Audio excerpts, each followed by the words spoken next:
मध्य पूर्व क्षेत्रमा फेरि एकपटक गम्भीर तनाव देखिएको छ। कूटनीतिक प्रयास जारी रहे पनि अमेरिका र इरान बीचको अवस्था कुनै पनि बेला सैन्य टकरावमा बदलिन सक्ने विश्लेषण सार्वजनिक भइरहेका छन्।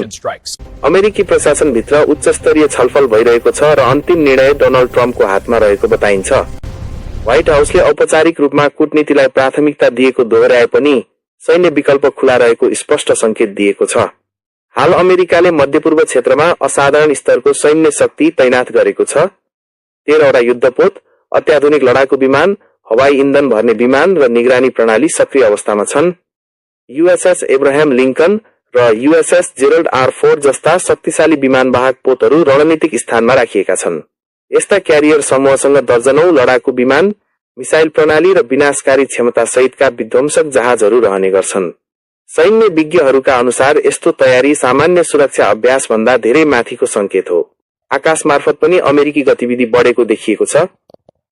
F-22 र F-35 जस्ता स्टेल्थ फाइटर जेट, F-15 र F-16 जस्ता बहुउद्देश्य लडाकु विमान तथा KC-135 जस्ता हवाई इन्धन भर्ने विमान क्षेत्र वरिपरि सक्रिय छन्।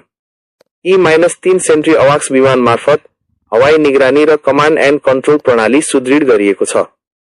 यी सबै तयारीले अमेरिका पूर्ण सैन्य क्षमता सहित तयार अवस्थामा रहेको सन्देश दिन्छ।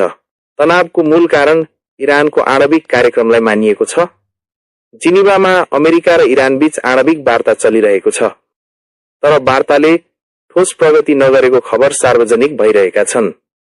अमेरिकाले इरानमाथि आफ्नो परमाणु कार्यक्रम सीमित गर्न दबाव दिँदै आएको छ, जबकि इरानले आफ्नो कार्यक्रम शान्तिपूर्ण प्रयोजनका लागि भएको दावी गर्दै आएको छ।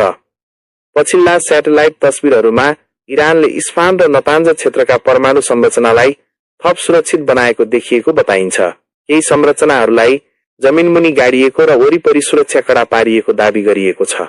अमेरिकी प्रशासनभित्र अहिले दुई प्रमुख विकल्पबारे छलफल भइरहेको बताइन्छ। पहिलो, सीमित हवाई आक्रमण गरी आणविक केन्द्रहरूलाई लक्षित गर्ने।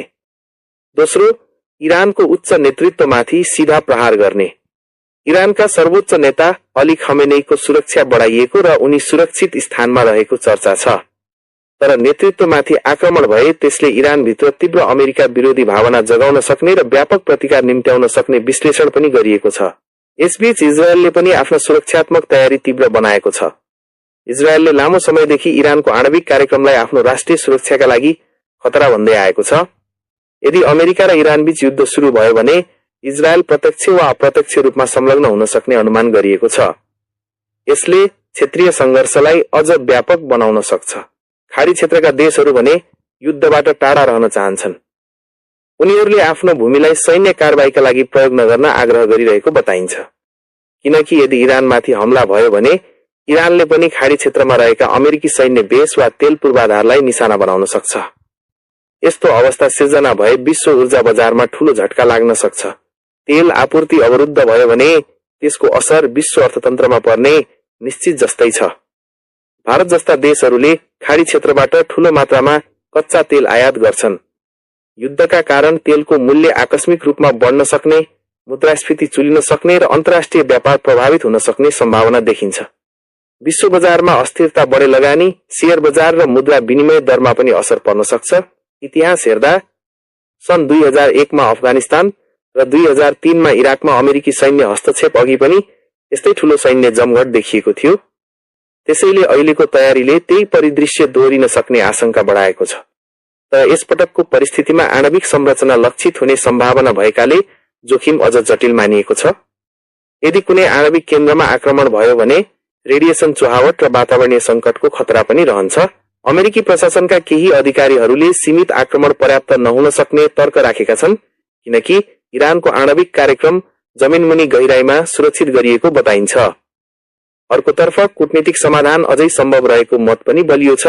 केही विश्लेषकहरू भन्छन् प्रत्यक्ष युद्धले दुवै पक्षलाई ठूलो क्षति पुर्याउने भएकाले अन्तिम क्षणसम्म वार्तालाई प्राथमिकता दिन सकिन्छ। हाल सबैको ध्यान वाशिंटन र तेहरानतर्फ केन्द्रित छ। आगामी केही दिन वा हप्ता निर्णायक हुन सक्छन्। यदि कूटनीतिक प्रयास सफल भयो भने क्षेत्रीय स्थिरता कायम रहन सक्छ। तर यदि वार्ता असफल भयो र सैन्य आदेश जारी भयो भने त्यसले मध्यपूर्व मात्र होइन विश्व राजनीतिमा गहिरो प्रभाव पार्नेछ। युद्ध सीमित रहने कि व्यापक संघर्षमा रूपान्तरण हुने भन्ने प्रश्न अहिले अनुत्तरित छ, तर अवस्था गम्भीर र संवेदनशील रहेको स्पष्ट देखिन्छ।